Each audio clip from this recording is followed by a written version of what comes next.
Hello, friends. Greetings. Um, Warning, I am grumpy today, Yay. You're but not I alone. am going to do my best. You all lift my spirits, and this work always lifts my spirits, so I'll be fine. Where did we leave off? Do you remember?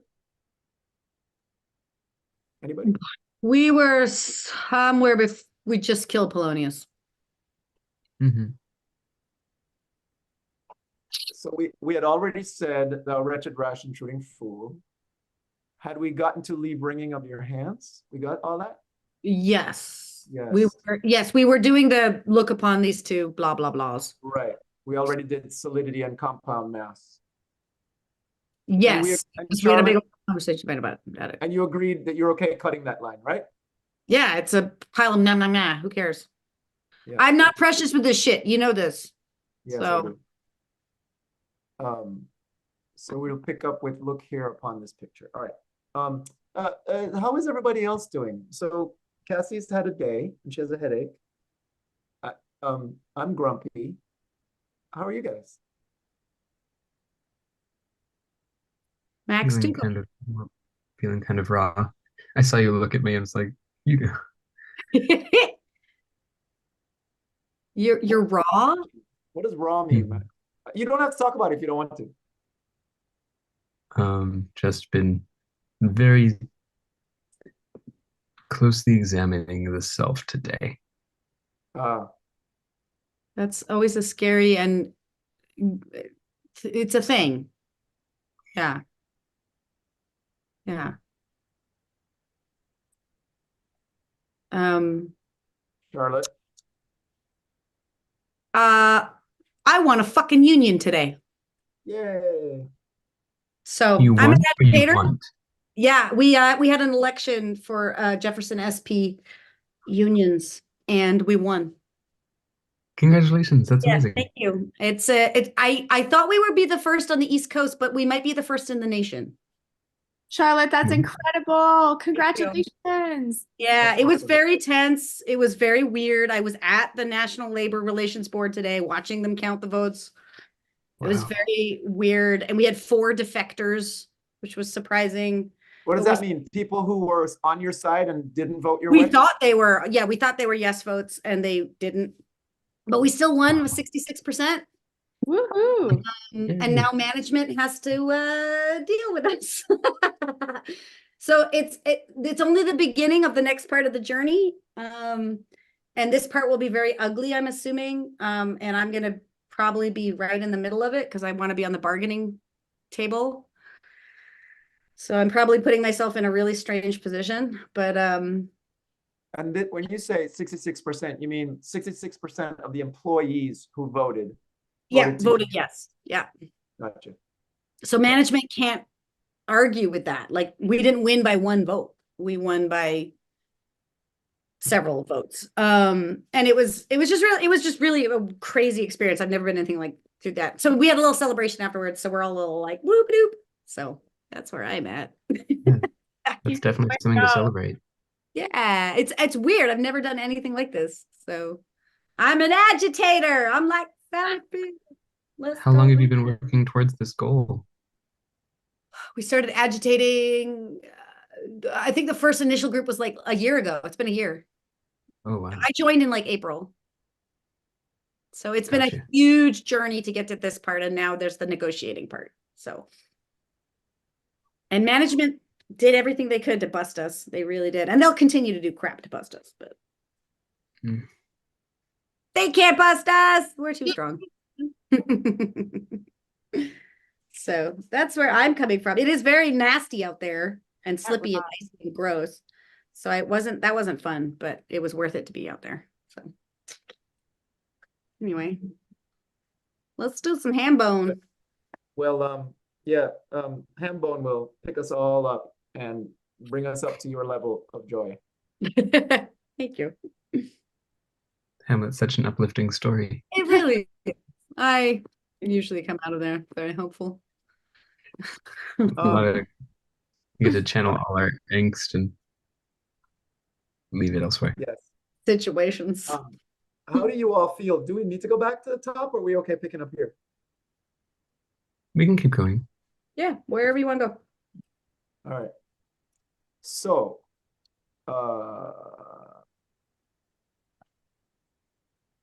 let us go from, if you don't mind, Cassie. Cassie, if your head's hurting, I can read the lines. Just let me know. Yeah, I'm doing okay. It just helps. I find that I tend to overcompensate when I'm on camera. So Gotcha. having the camera off means that I can just do my job and not do the acting part, you know? Gotcha, gotcha. Well, then, if you don't mind, let's pick up with what the Queen says. I, Yeah. me, what not. Absolutely. Before we get there, I mean, it's right there. So let's talk about it now. Who the fuck is Hyperion? Mm-hmm. Max? Charlotte? Um, You were lying, Like- Max. King of gods, right? yeah. Or the sun god. Sun god, as far as I remember. Mhm. Sounds right. So like the god of gods. Okay. Mhm. Sun god, Radiant golden hair. light. So he's saying that his hair looked like Hyperion's hair, or his hair looked like the rays of the sun. What do you think he's saying there? And by he, I mean you. See what grace was seated on his brow, Hyperion's curls. I think his crown, but that wouldn't make as much sense as his hair because his hair is more unique to him, as opposed to like a crown that can change heads. So yeah, I think his hair. So the grace that is seated on his brow, you're thinking might be his crown and not his visage, not the regality of his forehead. I mean, my initial thought was the crown, but I see the flaw in that logic because I crown don't can- know that there is flaw in that logic. I like that logic. That's not what I thought, Well- but I like. well, a crown can change heads, so I like the idea of like if it's his hair or his own look, then it's something that's unique to him that cannot be transferred. Because I bet his uncle is now wearing that same crown, so it's not necessarily like, look at him wearing the same crown as my uncle. But no, two brothers. So then, if we're going in that direction, what does grace mean? What a grace was seated on this brow. I think it's another Anybody word for chime in. beauty. See what a grace was seated on his brow. Yeah. Like a gift from the heavens. It's like being graced with something. Which they believe the crown to be. Mhm. Mhm.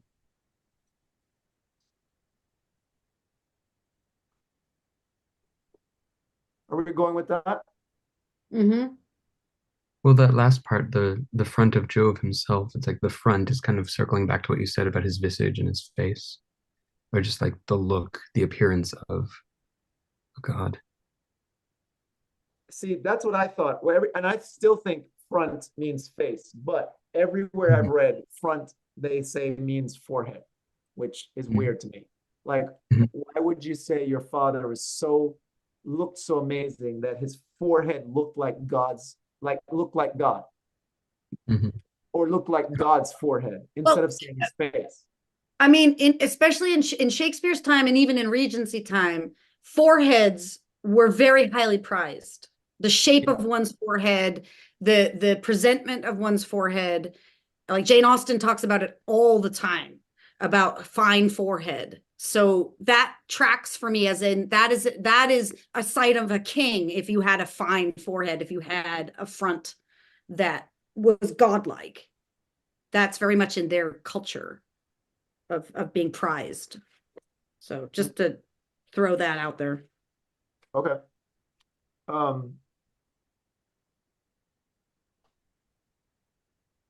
Okay, so we're gonna play that grace seated on his brow is the crown, and the front is his forehead, and his forehead looked like God's forehead. Mhm. But I think in our script, it is a comma after brow, That's what I've got. which would suggest what you were saying earlier, that the grace he is speaking of is the curls. But in let me see what the Oxford has. I think the Oxford has a semicolon. No, the Oxford has 2 dashes, which is weird. Huh. So then it would be, so in the Oxford, it sounds like the grace is the curls, which is the hair. See what a grace was seated on this brow, dash, dash. Hyperion's curls.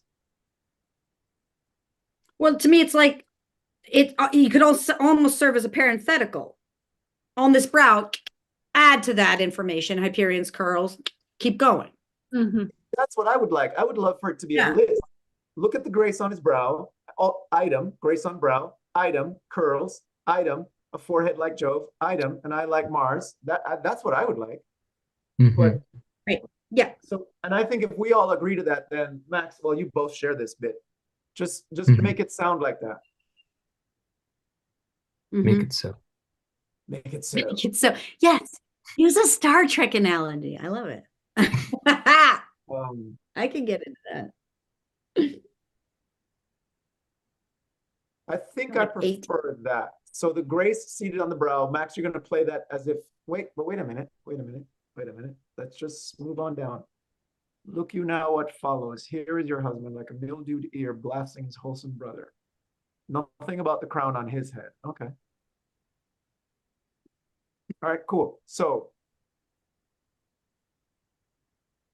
the photo that you are showing her, the photos, we're going to assume, if we're playing it this way, the one with Hamlet Senior has a crown in it, and the one with Claudius does not. Fair to say? Yeah. Or does it not matter? I'd agree with that.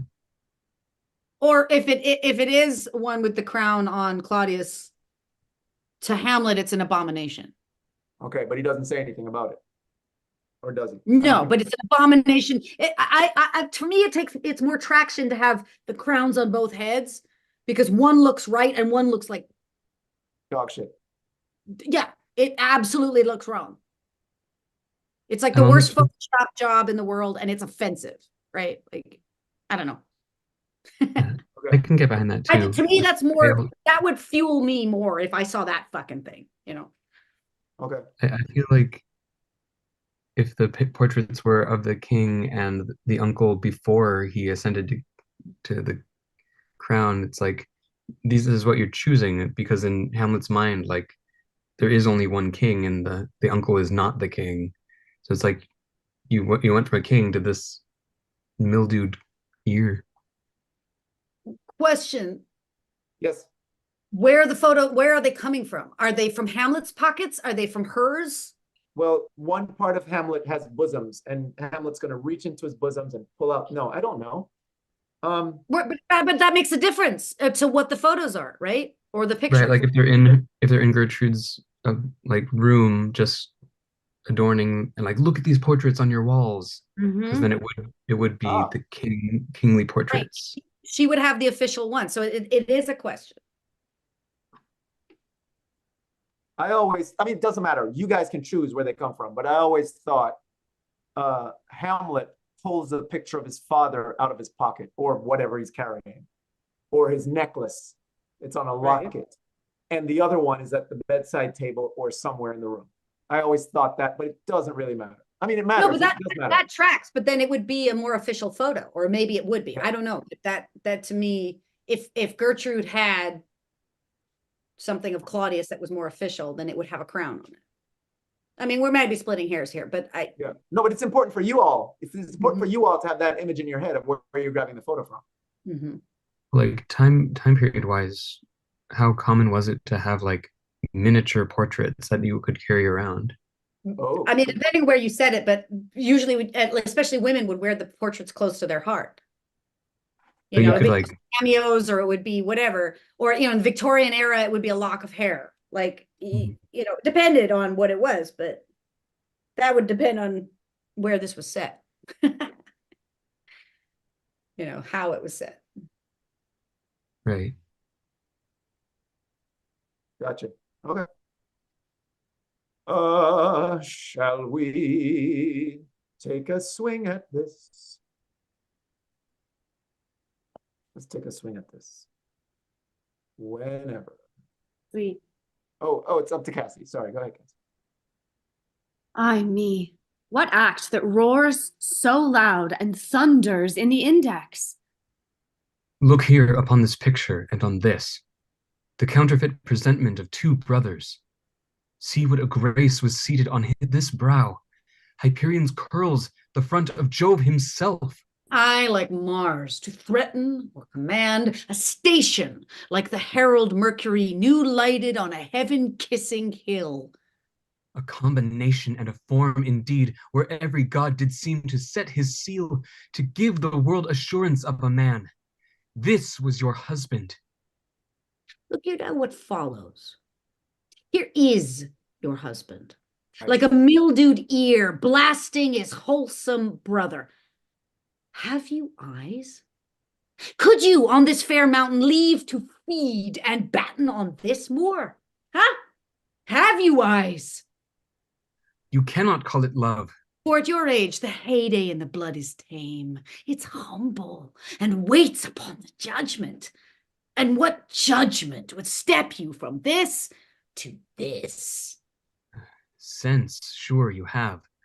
Else could you not have motion, but sure that sense is aploxed for madness with no air.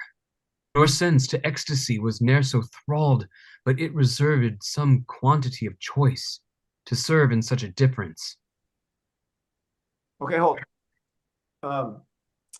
Very nice. Very nice. It's apoplexed, Max, Apoplexed thing. which I believe means paralyzed. Yeah, apoplexia. Does that not mean when you have like a seizure and you're paralyzed? Mm-hmm. Cassie, am I right? Am I way off? Yes. Sorry, I forgot you can't see me nodding. I can't see. Even if you were on camera, we would not see you. I know. This is one of those times in the play, in my crazy idea of splitting this character, where they are the closest, where they are almost running on the same track, almost. Yeah. It's like we have a common enemy in this moment. Yeah, the more passive, thoughtful Hamlet, that part of Hamlet has their blood has been brought up to a certain level where they're more agitated and not quite as aggressive as the other one, but heated enough because he just killed Polonius, and now he's just letting it all loose. And the other side of Hamlet, the more direct, the more passionate side of Hamlet, has dialed it down slightly so he can get in his mother's face, who he loves, to say, I'm really pissed off, but I want you to hear what I'm saying. Look at this. So they're almost together, and which I thought was just happening beautifully. What do y'all think about that? Am I nuts? I mean, I know I'm nuts, but No, that makes sense. That tracks. Mhm. What does batten mean? Does that mean eat a lot? Batten down the hatches. Where are we? Or does it mean batten down the hatches? Mm.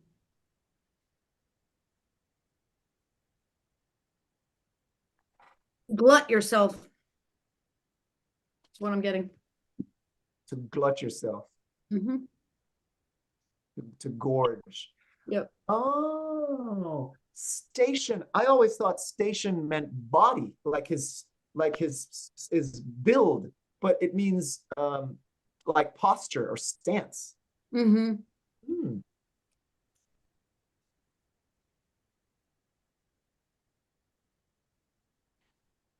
The Arden notes in a footnote following the line and batten on this more that the argument that Hamlet's point is that his mother's choice is irrational, which is just like an interesting, I think it's an interesting nugget to throw in. He's Yeah. He's doing that thing of yeah, trying to out argue her. Prove that she's not thinking. Which is why he comes back and says, sense, sure you have. Like you have sense, but you're not using your sense. Exactly. Because this makes no sense. Mm-hmm. Yeah, this was lovely.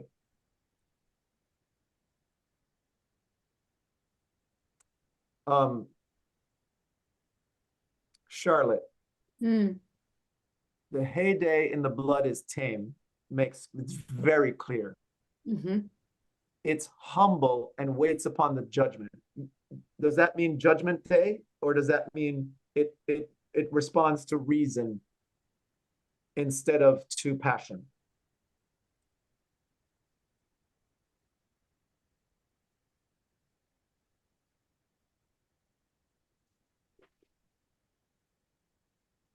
My first instinct was the heavenly one, but it doesn't quite jibe with the second part of and what judgment would step from this to this. Yeah, because So no, that your tame drive should humble your sense of judgment, and therefore why would you choose this wretched choice over what you had? Right, because you're not a young little vixen No. anymore. You have more discernment. Right. Right. And it shouldn't be clouding your vision.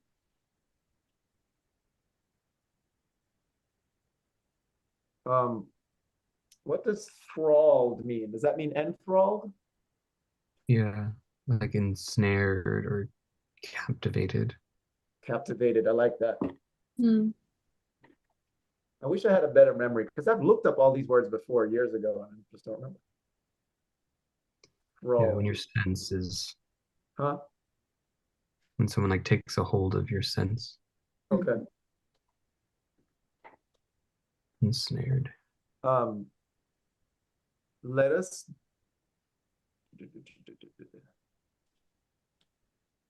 Charlotte, it doesn't matter. I don't think you'll do it again. You said something when we read it last week, but I don't think you'll do it again. So I'm not going to say it.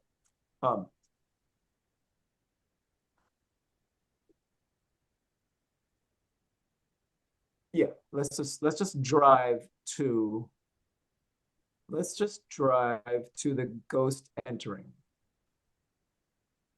Can we go again from I, me, what act? Cassie, is that okay? Yeah.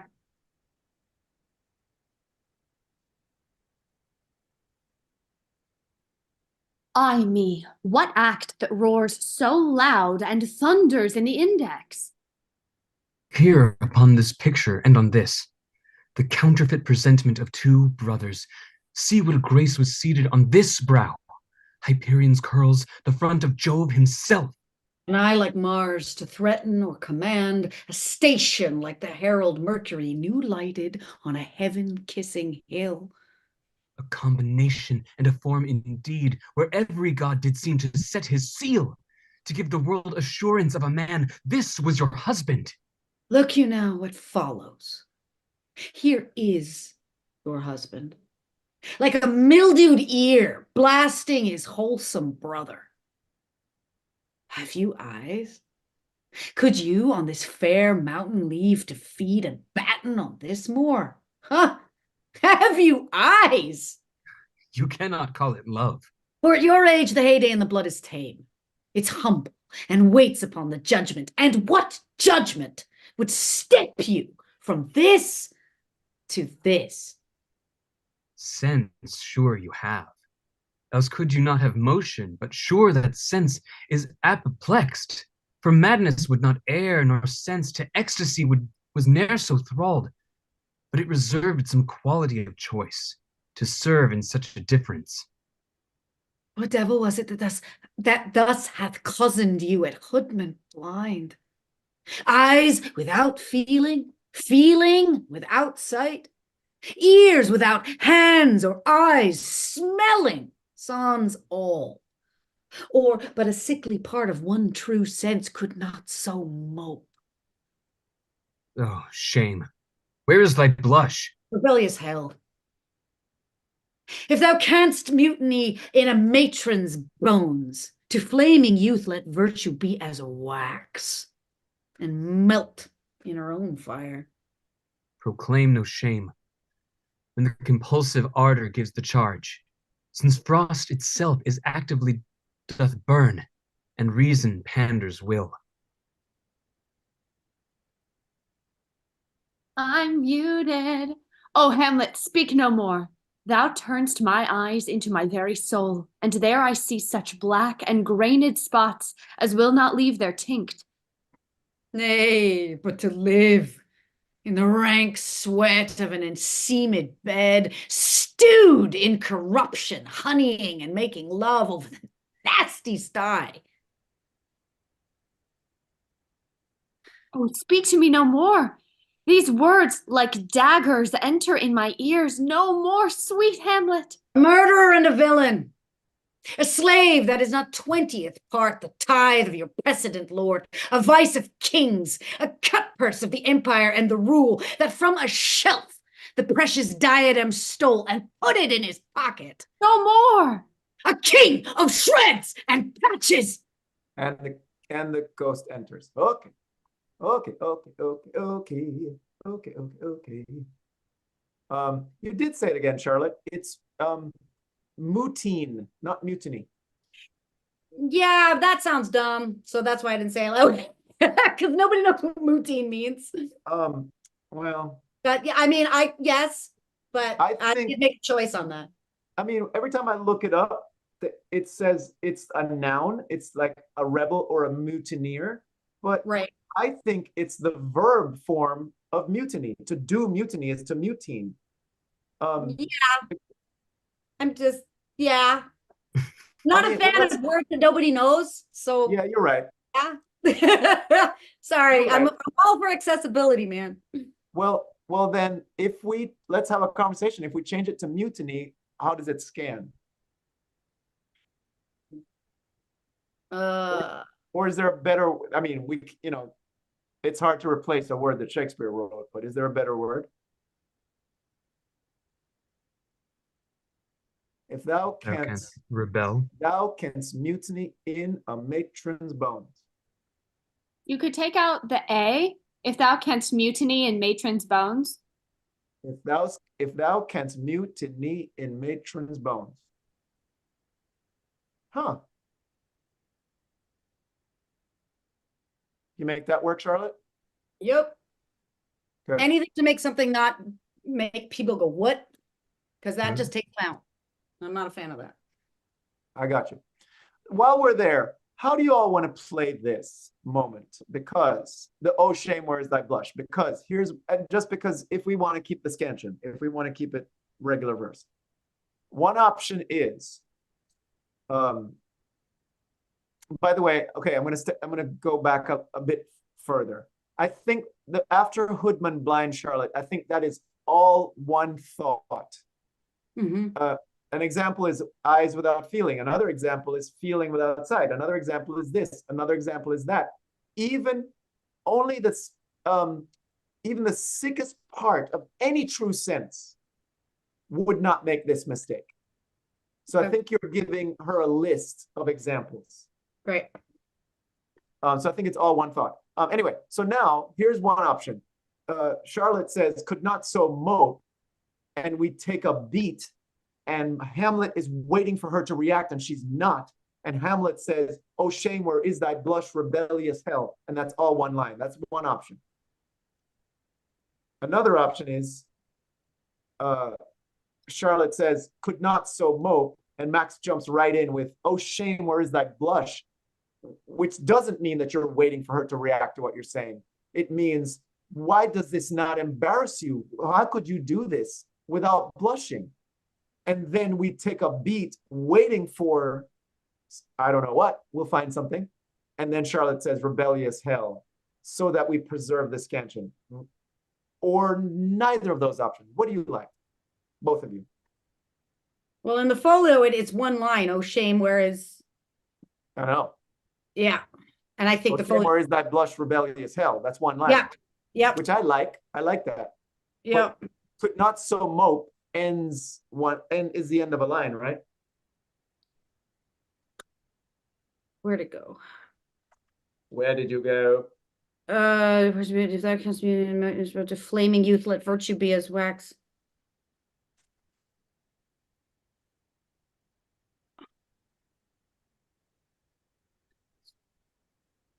Hold on.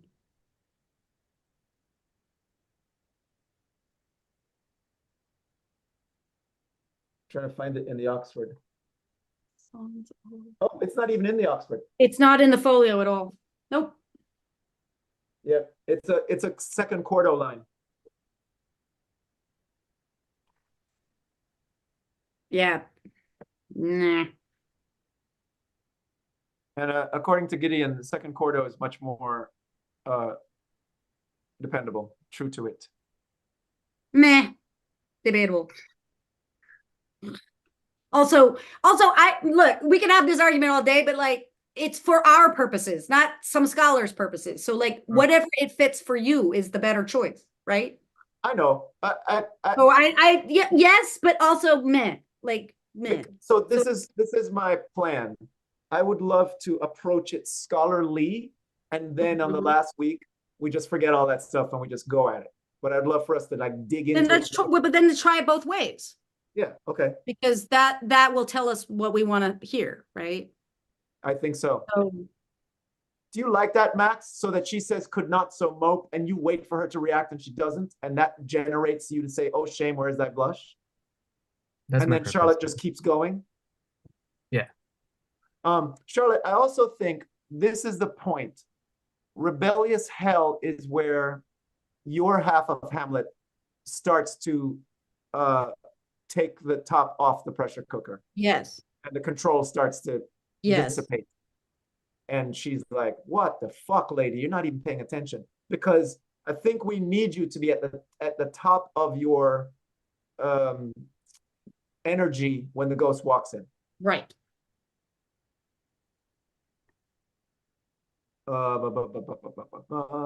Because now you're just flying. Murderer, villain, cut purse, vice. You're just going off. Speaking of words that no one will know what they mean, but we play them so well that they will get the sense of it. Enseamed. Yeah, but that's because it sounds like another word that everybody knows. Right. So that's why that's why you can get away with that one. So let us go from sense sure you have. Is that okay, Max? Sure. Yeah. And Okay, it's the I don't want to call it rage. The passion, Charlotte, is starting to build. And then with rebellious hell, you're just like, fuck it. I'm going back to myself. Yeah.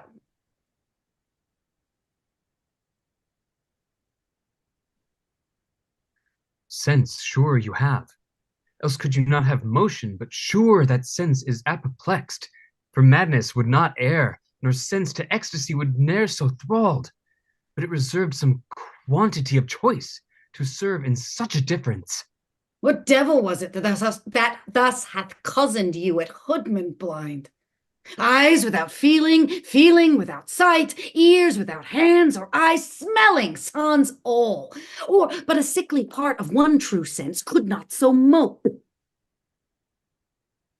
Shame! Where is thy blush?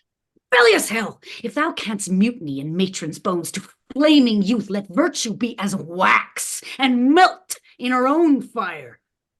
Proclaim no shame when the compulsive ardor gives the charge, since frost itself as actively doth burn, and reason panders will. Oh, Hamlet, speak no more. Thou turnst my eyes into my very soul, and there I see such black and grained spots as will not leave their tinct. Nay, but to live in the rank sweat of an enseamed bed, stewed in corruption, honeying and making love over the nasty sty. Oh, speak to me no more.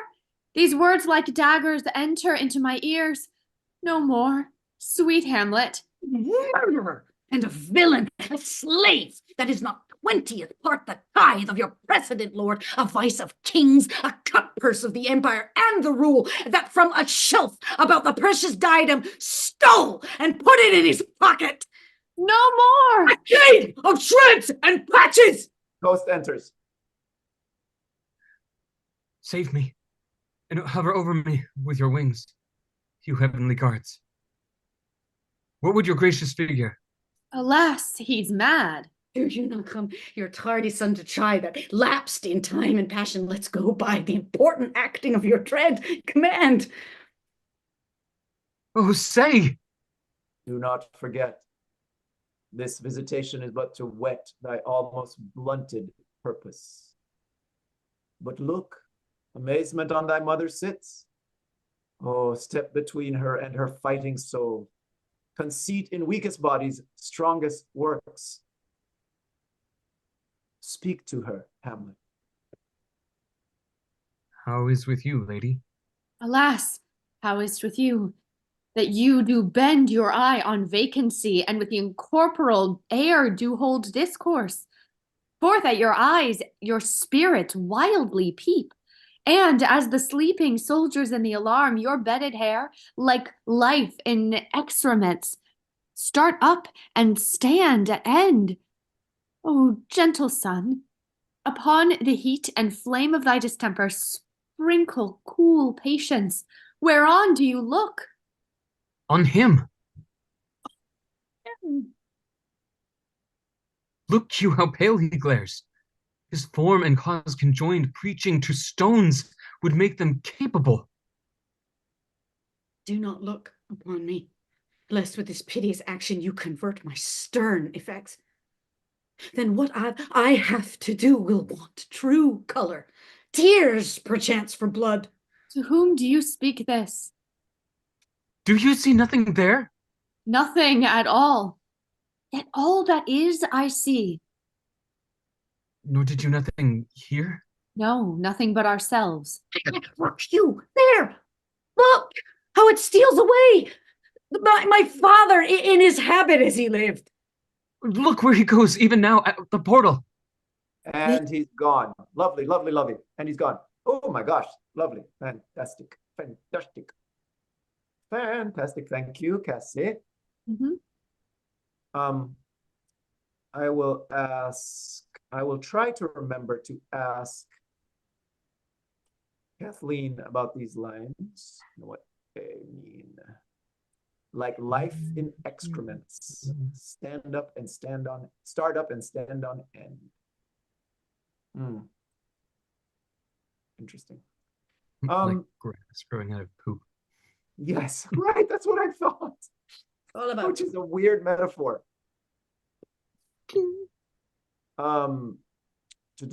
Max and Charlotte, in that run, did you come across any sections that felt weird? I liked pause. I like that too, actually. We can try the other way just to see, just reporting in. You want to? Might be fun. Let's try it the other way. So let's go from what devil was that thus hath cousin. That's hard to say. That thus hath. It's fucking terrible. I can barely say it. Was that thus hath cousined. That's hard to say. The devil was that thus hath cousined. That thus hath cousined. That thus hath. What devil was that thus hath cousined you at Hoodman blind? I wonder if he's like putting on a devil voice when he says that. Yeah. By the way, Charlotte, I love the reading of that list. I really, really loved it. Cool. So this way is could not so mope. Max jumps right in with, oh shame, where is thy blush? And then Charlotte, you can take a beat before you go into rebellious hell. Great. When you decide, fuck this. Yeah. Oh, by the way, if you ever come across lines where you say to yourself, you know, I think that line should be mine, and this line should be the other person's, feel free to say so. Or vice versa. Like, I'm saying this line, but I think the other half of Hamlet should say this line. You know. So let's go from what devil wast.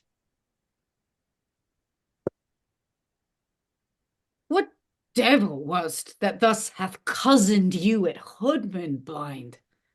Eyes without feeling, feeling without sight, ears without hands or eyes, smelling, sans all, or but a sickly part of one true sense could not so mope. Shame, where is thy blush? Rebellious hell, if thou canst mutiny in matron's bones, to flaming youth let virtue be as wax, and melt in her own fire. Proclaim no shame, when the compulsive ardor gives the charge, since frost itself as actively doth burn, and reason panders will. Do you want to keep going?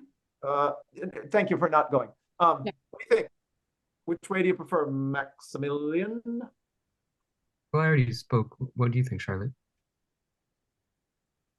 It's the on-ramp's easier if there's a little bit of space. The on-ramp to rebellious hell? Yes. Just because it's like, also there's no such thing as rhetorical questions, right? So wait for the answer. Don't get one. Fuck you, rebellious hell. Right? Mhm. Yeah. That's, Are you saying that Mr. Shakespeare never wrote a rhetorical question? I'm absolutely saying that. It's 100% correct. Seconded. Yep. Absolutely no rhetorical questions in Shakespeare.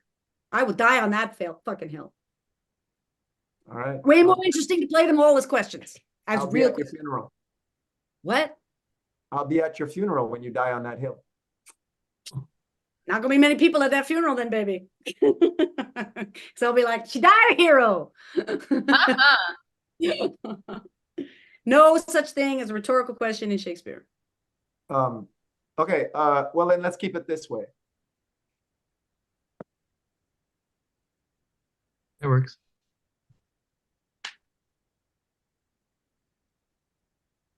Proclaim no shame.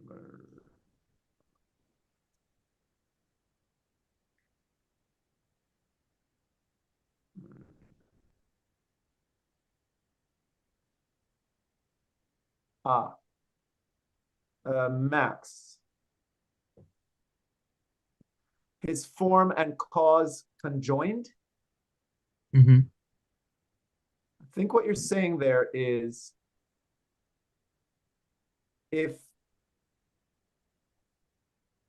when you put together him as a package and presented him to a rock, the rock would get up and walk. I think there's a presumed or implied if in front of that sentence. Right. If his form and cause were conjoined and he went and talked to stones, they would get up. Right. That's how amazing he is. I think that's what you're saying. Anybody disagree with me? No, that sounds yeah. Preaching to stones. If stones were faced with his form and cause, then the stones would move. Yes. And Charlotte, I think you know what the stuff after that means, but let's just unveil it. Do not look upon me less with this piteous action you convert my stern effects. Is it as simple as I think it is? Wait, I'm lost. Where the fuck are we? Right after making stones capable. Line 145. Thank Thank you. Ah, okay. Do not look better unless this pretty section you convert my stern effects.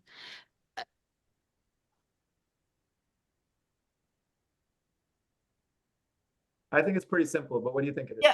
Yeah, no, it's he's finally committed to an action, or at least a feeling, you know. And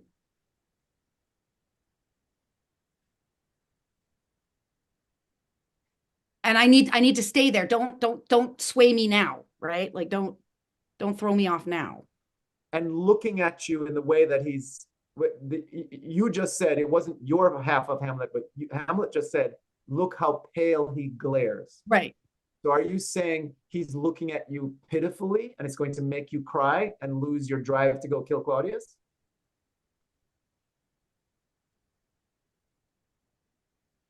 Yes. Because I think that's what that means. Yes. But I sometimes am too simple. Yeah.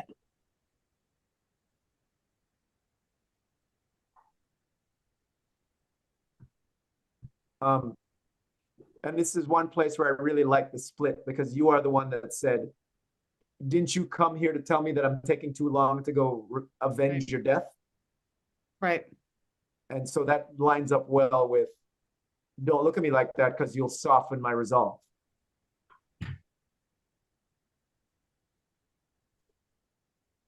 Cassie, is any of this sounding way off? Or is it No, something? I'm agreeing with it, but I'm also wondering if is there a possibility that the piteous action is directed not towards softening Hamlet's purpose towards avenging, but rather Hamlet's anger towards Gertrude? That's what I was hearing as well. Oh, Yeah, Like the ghost is kind of don't let me put off the gas towards her. Yeah. Yeah. like the ghost is coming to Gertrude's defense and saying like, stand between her and her fighting spirit, like comfort her. She She's Precisely. not. gets a pass. She always gets a pass. Yeah, Either and Hamlet's like, Claudius or- no. Yeah. so then tears per chance for blood means what then? If the stern effects are directed, if the stern effects are directed to Gertrude, what does tears per chance for blood mean? But she can just wah wah wah her way out of it. Yeah. But what's the blood? If she wahs her way out of it, if we don't let her do that, then where's the blood that we're going to draw? Well, if we're saying that Hamlet's convinced himself that she knows that she's complicit, Yeah. that's the blood. That to me could be the blood. I don't know. So if you soften me, Dad, I'm going to end up drawing her tears as a compensation for your death instead of his blood. Is that what you mean? Yes, it could be. Yeah. Huh. Or that Hamlet's always conflicted about like what his duty is. And I wonder if the conflict here is like, I can't be true to both of you at the same time. And if you are saying, Dad, that I have to kill the man that Mom has now married, but you also don't want me to be mean to her, but you also like, it's just kind of too many things. Whereas I think Hamlet would like everything to be simpler and doesn't see the simplicity in being in between things.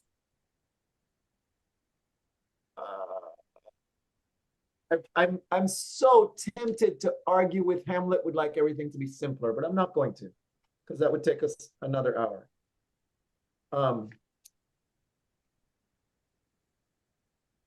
So then, all right, if we go in this direction, then is this line still related in some way to do you not come your tardy son to chide that lapsed in time and passion, let's go by the important acting of your dread command, which has to mean avenge my death by killing Claudius.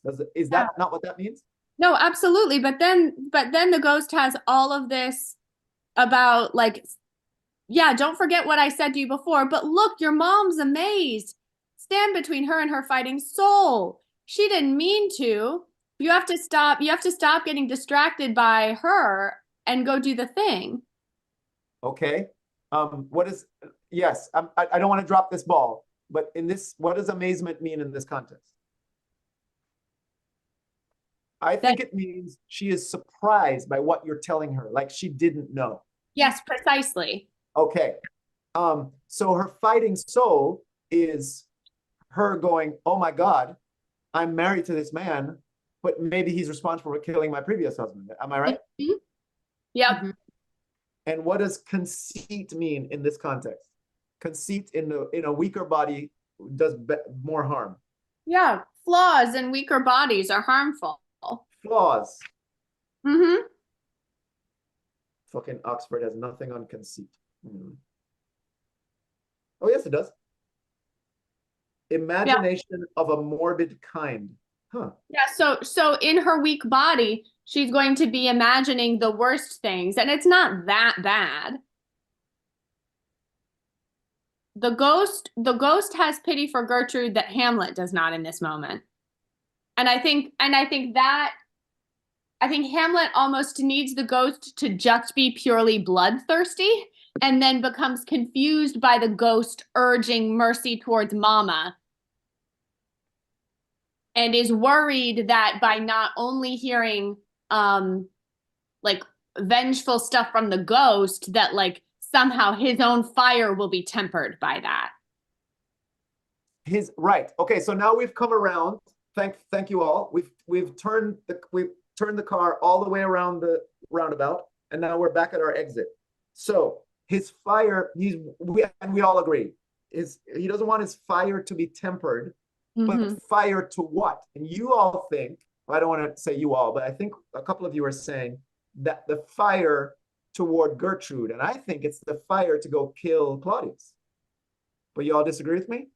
Well, I think it's the same fire. It's just where are you directing that fire? Like take the fire away from Gertrude towards Claudius. Like it's a lot easier to stay on your purpose if the person in front of you is being a shithead. Yes. And she's got sympathy or he has to feel sympathy for her. That blunts his purpose.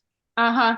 But I think it would be easier for Hamlet if he could just be vengeful to everybody. And so this kind of, oh, but spare her, but kill him. And Hamlet's like, what am I doing? I have too many thoughts.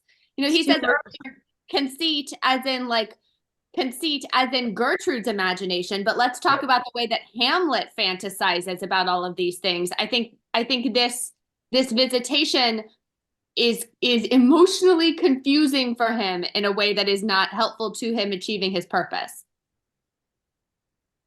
Aha. Okay. So when Hamlet says to his dad, lest with this piteous action, which is his glaring at him, yes? Mm-hmm.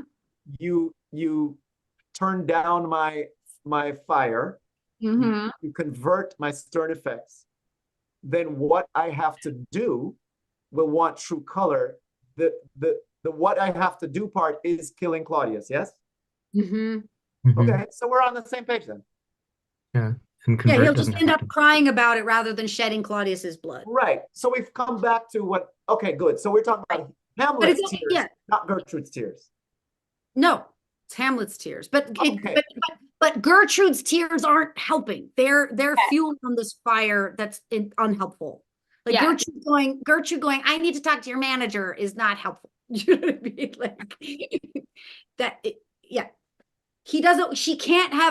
can't pity her. He can't feel sorry for her in this moment. Because the man he wants to kill is her husband. Yes. And because I think killing someone is hard for him. And so the way that he rationalizes that, it should just be very furious at all of them and to receive instructions that he can't run around screaming at people, but he has to treat her with some softness. It's that gray area that's challenging. It would be easier for him to just be full of rage, but the ghost won't let him. He needs to dehumanize her in order to stay on track. Exactly. And if he becomes a human, he can't. And the ghost is trying to find both sides of the coin. I'm liking all of this. I'm adding to the list of things that Cassie says that I really want to argue, but I won't. Is that Hamlet, it's not easy for Hamlet to kill someone because about 5 minutes ago, he just killed someone behind a curtain that he thought. Yeah, but he did it in abject rage. But it was not hard. He got the opportunity he wanted and he did it. I mean, what's hard, the act of killing isn't hard. It's the on-ramp to it. And that's why he struggles. Right now he's on the on-ramp. Before he just, you know what I mean? He had built himself up to it too. So you can't take that out of context, Paul. We had just heard him give that speech about how he's not going to kill him while he's praying. And then suddenly he thinks, oh, this is my opportunity. So, but he's had all of this on-ramping and it's taken him a lot of time. He didn't just immediately go and avenge his father as soon as he heard that summons. It's been many acts of existential crisis about this. Okay. Till the point where he thought he had done what he needed to do. And now not only has he not done that, but the ghost of his father appears and says, hey, you got to be nice to your mom, though. And Hamlet says, what the fuck do you want from me? Right. Okay, I thought you were saying the act of doing it was not easy for him. And I was talking about once he had decided to do it and he realized, oh, it's Claudius and he's not praying and he's sneaking around. Perfect, I'll do it now. Bam, bam, bam. And it's not Claudius. Yes, okay, we all agree. Okay, great. Cool. No. I fucking love this. All my grumpiness is gone. I fucking love talking about this shit.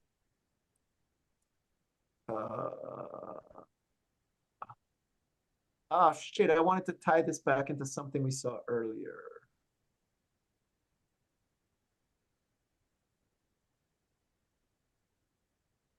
Damn it, it's gone out of my head.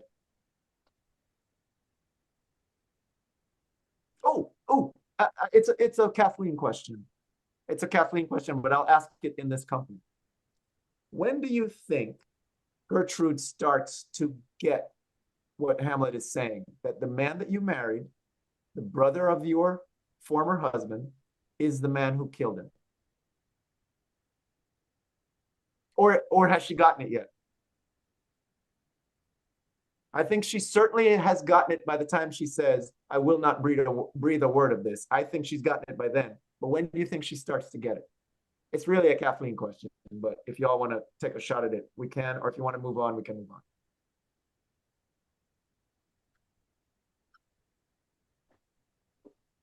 I mean, I think the seed of it is by look amazement on thy mother sits.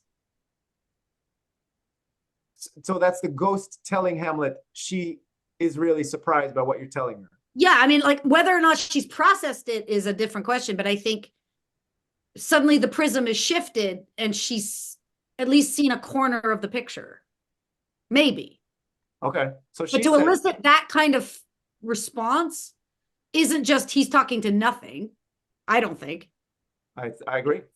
Yeah. I think that's the seed of it. It grows, but I think it starts there. When she says, as kill a king, we can hold that as a marker of her not getting it yet. She doesn't understand yet what he's saying. Well, she also has that line at line 100, thou turnst my eyes into my very soul. Yes. And that feels to me to be like, I think that is the moment of inward turning. And then the line that Charlotte amplified when the ghost is talking about externally how she is appearing. I think that's when we start to see what she's thinking. Yes. Okay. We will have that conversation again next week when Kathleen is back. Fabulous. Where should we go from? Let's just do that whole thing again. Is that okay? Is everybody okay with that? Yeah. I me what act that roars so loud? Cassie, what do you think? What line is that, Paul? The 60-ish, 61. Oh shit, all the way back there. Okay. We don't have to if you don't want to. No, I just want to be right where we're supposed to be. Let me see how much we can get to the end tonight, can't we? Or should we keep going? What do you think? Should we keep going or should we go back? We can keep going. Let's take a vote. Where are we? I think we should keep going because if we go back, we're gonna get stuck in there again. We've only covered half the pages, and we didn't even start at page 1. Okay. Then the ghost has just exited. And Cassie, would you say no, nothing but ourselves? No, let's go from do you see nothing there? Let's go from to whom do you speak this? 149. To whom do you speak this? Do you see nothing there? Nothing at all. Yet all that is I see. Nor did you nothing hear? No, nothing but ourselves. Look who's there. Look how it steals away. My father in his habit as he lived. Look where he goes even now out the portal. This is the very coinage of your brain. This bodiless creation, ecstasy is very cunning in. Ecstasy. That's you. That's not you. Ecstasy. My pulse, as yours, doth temperately keep time, and makes as healthful music. It is not madness that I have uttered. Bring me to the test, and I the matter will reward, which madness would gamble from. Mother, for love of grace, lay not that flattering unction of your soul, that not your trespass, but my madness speaks. It will but skin and film the ulcerous place, whilst rank corruption, mining all within, infects unseen. Confess yourself to heaven. Repent what's past. Avoid what is to come, and do not spread this compost on the weeds to make them rancor. Forgive me this my virtue, for in the fatness of these pursy times, virtue itself of vice must pardon beg. Yea, curb and woo for leave to do him good. Oh, Hamlet, thou hast cleft my heart in twain. Throw away the worst part of it, and live the pure with the other half. Good night. But go not to my uncle's bed. Assume a virtue if you have it not. Okay, hold. And this, I think in this section is where, Max, you are trying to deal with the other issue. You're trying to say, okay, Mom, I gotta go. I gotta take this body and hide it, and I gotta go deal with this other thing that I'm not gonna tell you about that Dad wants me to do. And Charlotte's Hamlet is like, I got something else I want to say.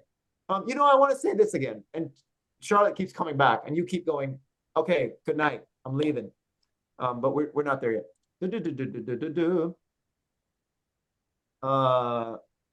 Gamble. I know what it means, but what does it actually mean? Which madness would gamble from? Which means hide from or get away from. So if I were mad, I would not be able to reword the matter like I told you I'm going to do. Right. I'm going to prove to you that I'm not mad. Right. Because I'm going to reword it in a way that madness wouldn't be able to do.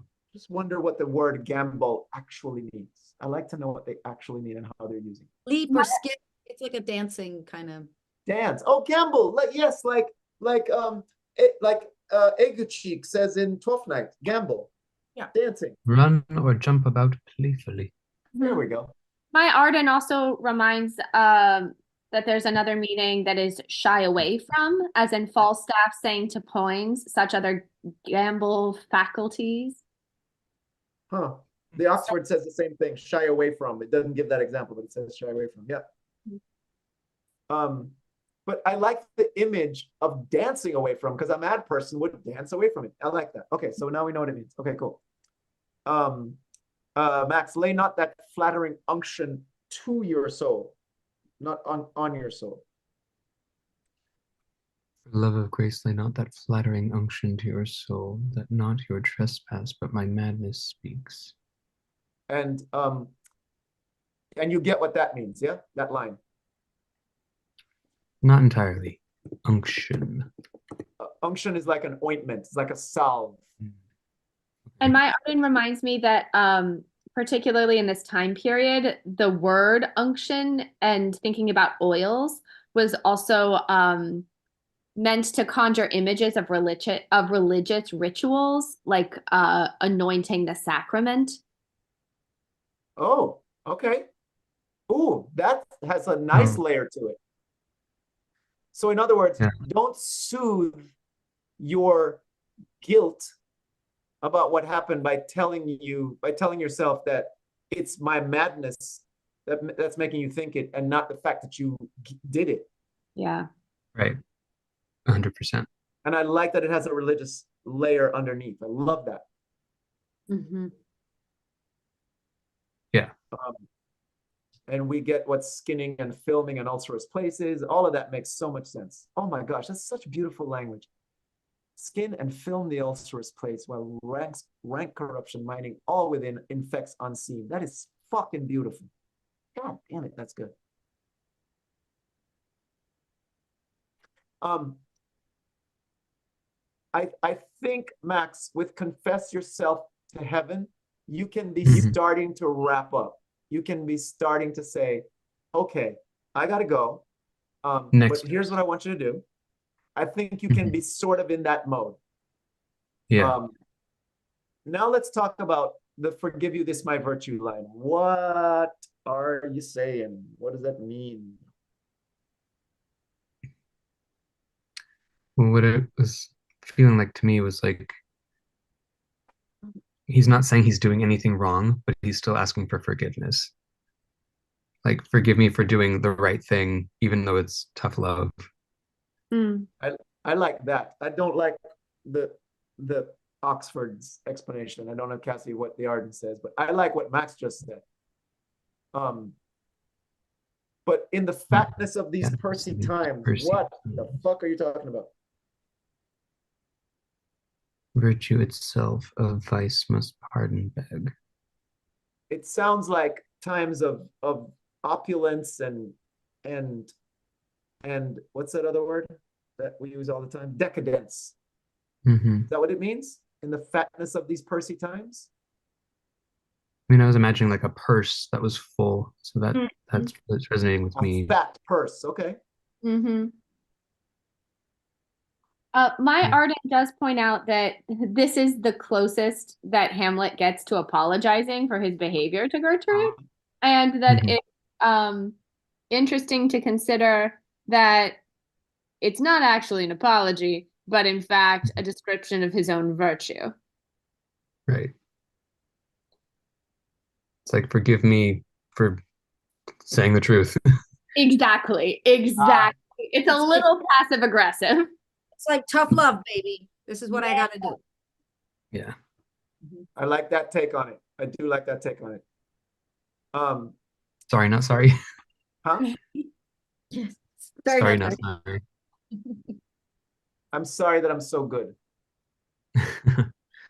Burn the fan. I'm Virtue sorry itself. for caring. I'll stop caring. I'm sorry for caring. You curb Um, and woo for leave to do him good.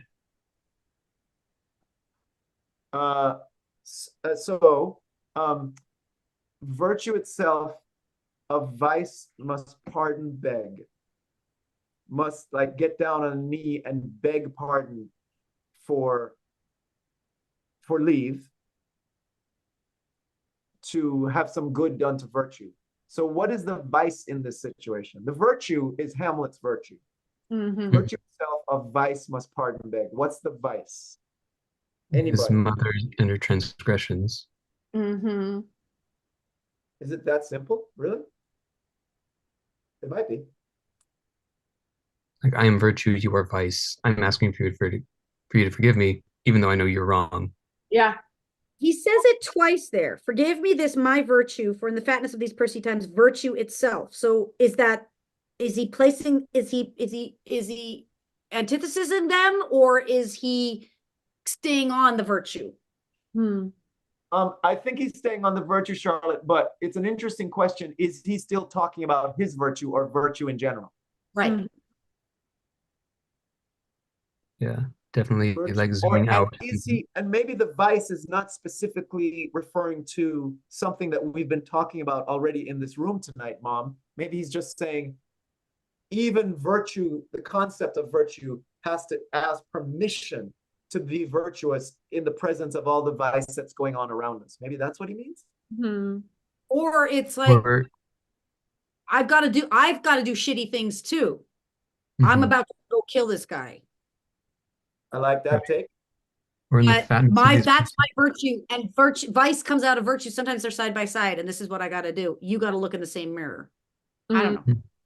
or if the fatness of these Percy times is kind of like these topsy-turvy times when anything is possible, like virtue itself of vice must pardon beg, like kind of zooming out and just like And everything's upside down. and there is an implication, at least, or an overtone that he's saying in these times there is a lot of vice. Hmm.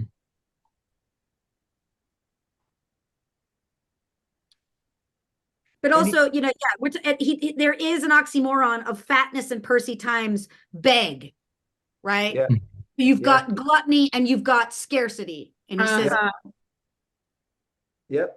Well, right, like when the times are so abundant with gluttony and greed, like virtue might be the minority. So when right, you're in the beg, minority, you have virtue to is in beg. the scarcity. Yeah. Yeah, Mhm. you have to beg of the majority. Okay, here's where you get your certificate, all of you, for your Shakespeare nerdiness. Let's get real nerdy. Why does Shakespeare not stop the Hamlet making his point at the word beg? Why does he add yea, curb, and woo for leave to do him good? It's not an accident, and he doesn't just love to hear himself right. Why did he do that?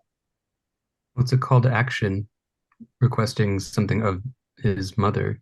It's like, I'm right, like, so do what I tell you to do. But it's re-emphasizing what he just said, that virtue has to get down and beg vice to give him a chance to do what he needs to do. So he's using that to say to his mother that he has to do it. Yeah, why did he add that part? Why didn't he just make the apology? Forgive me, but even us virtuous people we have to ask permission of you. Because he's not done with his verbs. He's not done with his verbs. He says beg, curb, and woo. It's not one thing. It's three things. It's three actions. Okay. So Those are really beg. It's not just begging, it's really begging. Beg. Yeah. Yeah, curb and Woo. woo. Woo is really. very specific. Woo is very specific. Yeah. It has an air of romance to it. Right. Yeah. So it's three verbs. He didn't end it because he didn't have enough verbs on there. Not enough action for Shakespeare. It's a continuation. Yeah, but it's not, didn't write it because he's in love with his own writing, although he was. But I'm saying that Hamlet sang it. Yeah, but the beg wasn't enough. It wasn't all the colors he wanted to paint. Curb and woo add to the complexity of what he has to do, or what anybody has to do in this society. It's true. Hamlet likes to kill the lily a little bit. Well, also, the point isn't to beg. The point is to do good in the end. And so it's like they might beg, curb, and woo in order to do good, and that's what brings it full circle to virtue. Right. It's like a recipe. If you don't have the flour, then you're not going to get bread, right? You might have the baking soda and the yeast, but if you don't have the flour, you got no fucking bread. Right. Well, and you're begging for leave to do him good. You're not just begging to exist, right? So it hasn't quite finished the thought. It's all the colors that Charlotte shared, and the final destination is not just that virtue is begging, but that virtue is begging to have permission to do good. Okay, so is he still saying to her, please forgive me all the things that I have said to you tonight and come at you like this? Or has he now gone into his own head and is he thinking about the act that he needs to go do to Claudius? Or both, or neither? You mean, like, is he asking for forgiveness, like, for the murder he's about to do? Like, Yeah. forgive me this transgression I'm about to Is do? he self-reflecting on that additional line, yea, curb, and woo? Or I is like he that. still talking to Gertrude and saying, look, forgive me for coming at you like this, but I had to?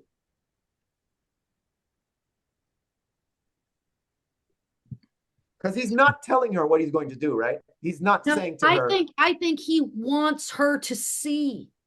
He wants her to see her sin. See it as flawed as I am. And so she gives him something there. Oh, Hamlet, thou hast cleft my heart into way. Great. Seize on it. Throw away the worst part of it. Like, I think, Mom, see it. The ghost came in, reminded me. Fuck. Maybe she doesn't know. Maybe I was wrong. See it. See what you've done. Even if you didn't murder your husband, see what you've done since. See the sin. That to me is the more active choice. Get her to do something. Get her to see. I think so too. And maybe suggesting to her that your virtue needs to try to exist within this vice. Right. She's become completely part of this decadent, bullshit court that Claudius has built. And he needs her to He needs her to pull back. He needs her to find herself again. So it is what you said earlier, Charlotte. It's just a continuation of his passive aggressiveness with this last passage. He's trying to say to her that you need to hold on to your virtue in the middle of this. Right. Is Right. it? That was a question. But there's always his purpose is never far from his mind. So when he extols it to somebody else, it's always at himself as well. I don't think he ever forgets what he's supposed to be doing. It's like when you work out a problem about somebody else and you suddenly have a revelation about yourself and you're like, fuck, I should have done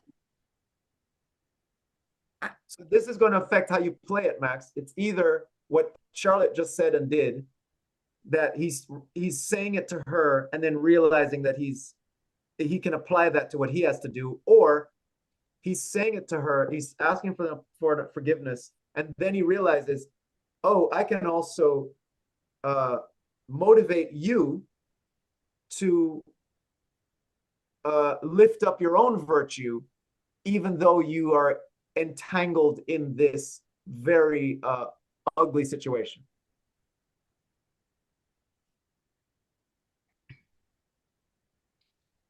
Sorry, while you were talking, I have a preference, but I think either one can work, because depending, if you play it with conviction, either one can work. well, I definitely think he's trying to convince Gertrude to live more virtuously and turn her back on this corrupt court. Okay.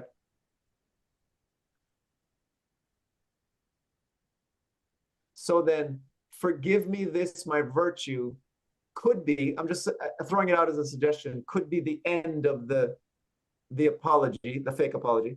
Forgive me this, my virtue. And then the rest of it is suggestive. He is still including it as part of his apology, but it's very suggestive. That was all a question. Well, I think it's also possible that forgive me this, my virtue, is a direct flowering from telling her to repent. Like, you need to repent and then forgive me for this, and kind of we can join forces on the path to changing things. Okay, cool. And that might tie into when he says later, when you are when you're needing to be blessed, I'll blessing beg of thee. We'll get to that later. Cool. Ooh, now I'm worried about time. Let us move on. Charlotte, do you want to say all those cut lines? I left them in there in case you want to say them. So let's go from, you want to go from, oh, Hamlet, thou hast cleft my heart in twain? And can I say them and just see how they sit? Yeah. Oh, Hamlet, thou hast cleft my heart in twain. Oh, throw away the worser part of it, and live the purer with the other half. Good night. Go not to my uncle's bed. Assume a virtue, if you have it not. That monster custom, who all sense doth eat, of habits vile is angel, yet in this, that to the use of actions fair and good, he likewise gives a frock or livery that aptly is put on. Refrain tonight, and that shall lend a kind of easiness to the next abstinence. The next more easy, for use almost can change the stamp of nature. And either hold the devil or throw him out with wondrous potency. Once more, good night. And when you are desirous of the blessed, I'll blessed beg of you. For this same Lord. Okay. What do you think, Charlotte? I need to unpack it a second. Hold on.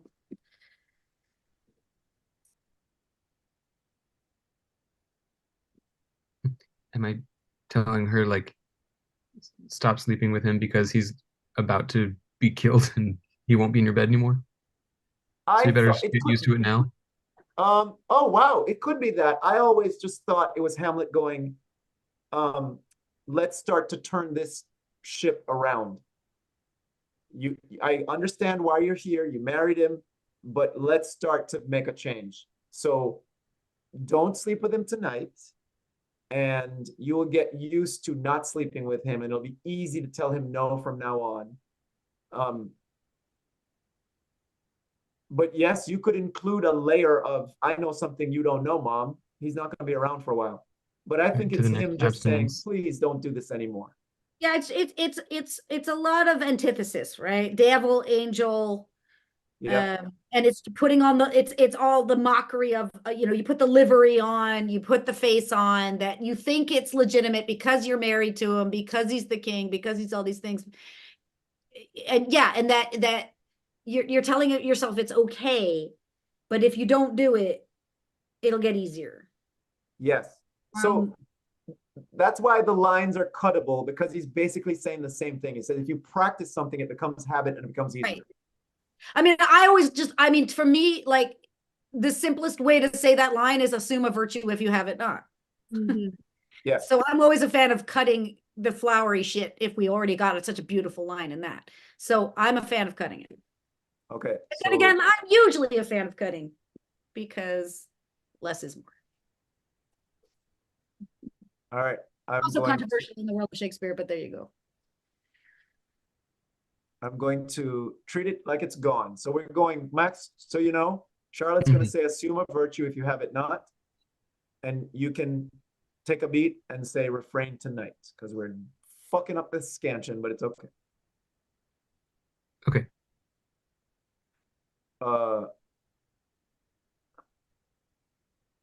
And Max, I think your Hamlet can start to retreat to his normal level of intensity. Mm-hmm. He's being softer now because your dad just said, be nicer to her. And he's the one that responds to that instruction far more quickly than the other Hamlet. Got it. The other Hamlet says things like, you're spreading compost on the weeds. And you say things like, you know, forgive my virtue, and virtue has to beg vice pardon. The other Hamlet talks about ulcers and scabs and infections. You know, it's very different.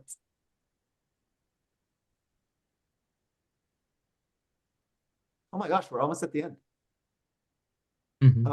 Let us go again from, oh, Hamlet, thou hast cleft my heart in twain. And this time, Charlotte, those lines are cut. Oh, Hamlet, thou hast cleft my heart in twain. Oh, throw away the worser part of it, and live the pure with the other half. Good night. But go not to my uncle's bed. Assume a virtue if you have it not. Refrain tonight, and that shall lend a kind of easiness to the next abstinence, the next more easy, for use almost can change the stamp of nature. And either hold the devil or throw him out with wondrous potency. Once more, good night. And when you desire us to be blessed, I'll blessing beg of you. Okay, hold. Yeah, that sounds fine, Charlotte. That cut, I like it. Should we have a conversation about that word hold, or should we just keep going? Does everybody know what that situation is?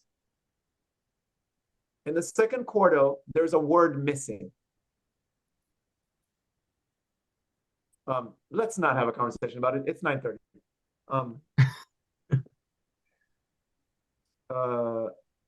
Let's not. Let's just keep going. So this is one of those lines which perplex me. When you are desirous to be blessed, I'll blessing beg of you. Somebody talk to me. Straighten me out here. What the fuck does that mean? Like, I'll be so glad when you realize and confess your wrongdoing. But when you are desirous to be blessed, when you need blessing? Mm-hmm, because that's when they've like confronted their own wrongdoing. It's like, then I'll hold you in so much more high esteem that I could even beg a blessing of you because you have already seen the corruption for what it is.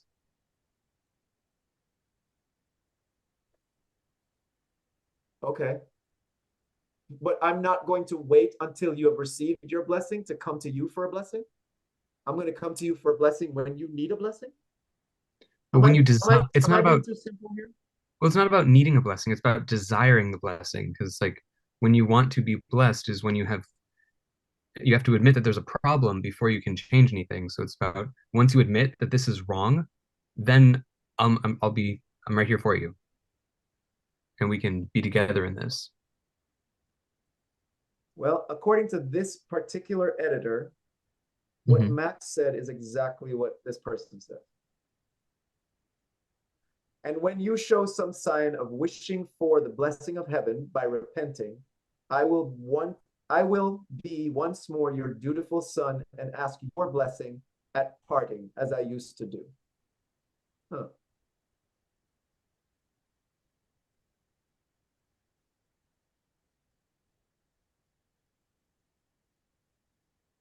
Okay, I think I kind of get it. So when you are ready, it's what you said, Max. When you are ready to repent, when you are ready to face this, I will think so highly of you that I will come to you for blessing. Yeah, sort of something Yeah. like that. Something like that, yeah. Something like that.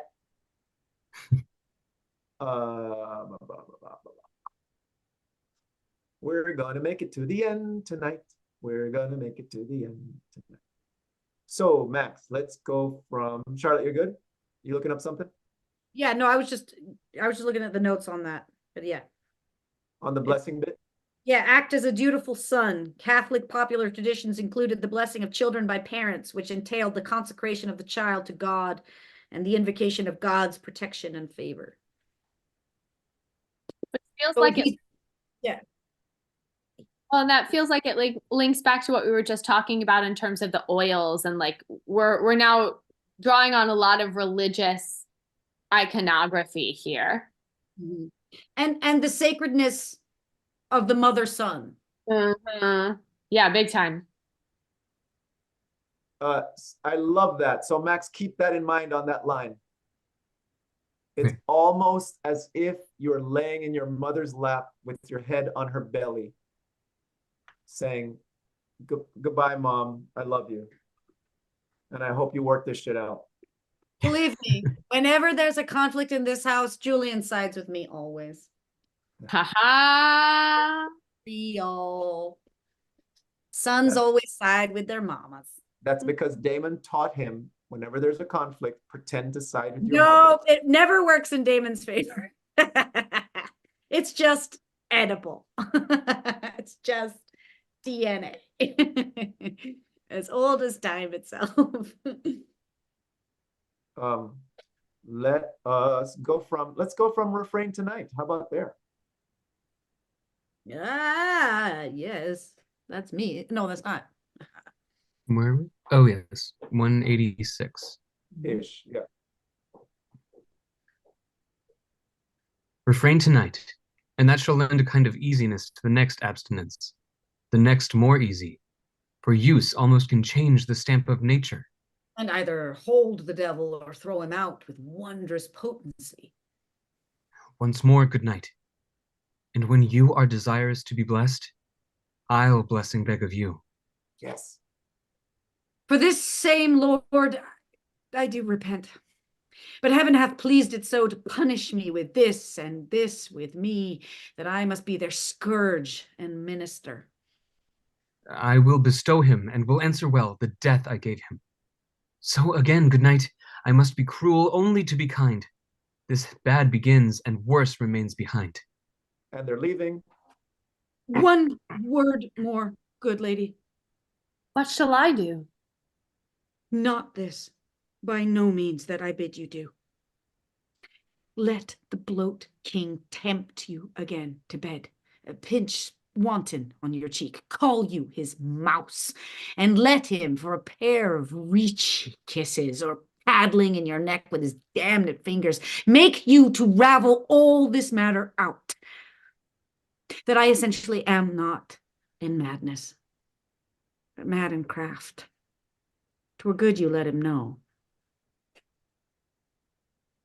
Or who that's but a queen fair, sober, wise, would from a paddock, from a bat, a gib, such dear concernings hide? Who would do so? Be thou assured, if words be made of breath and breath of life, I have no life to breathe what thou hast said to me. I must to England. You know that. I had forgot. Alack, I had forgot. 'Tis so concluded on. There's letters sealed. And my 2 schoolfellows, whom I will trust as I will adders fanged, they bear the mandate. They must sweep my way and marshal me to knavery. Let it work. For 'tis the sport to have the engineer hoist with his own petard, and shall go hard. But I will delve 1 yard below their minds and blow them at the moon.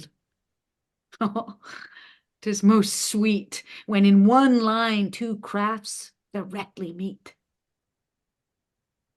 This man shall set me packing. I'll lug the guts into the neighbor room. Mother, good night. Indeed, this counselor is now most still, most secret, and most grave. Who was in life a foolish prating knave? Come, sir, to draw toward an end with you. Good night, mother. Wonderful. Wonderful, wonderful, wonderful. I like the way you broke that up, Max. This man shall set me packing, meaning I'm definitely going to England now because of this. And then you separated that from I'll lug the guts into the neighbor room is not in response to that. It's a completely separate idea. Mm-hmm. So I really liked how you broke that up. How does that scan? This man shall set me packing. Oh, it's 4 feet. This man shall set me packing. 4 feet with a weak ending. I'll lug the guts into the neighbor room. That's regular verse, okay. Huh, all right. So you have some wiggle room in that line above. I love how Charlotte turns into a pirate when she says petard. You don't get to say that. Cassie, is the word gib or jib? Let me check.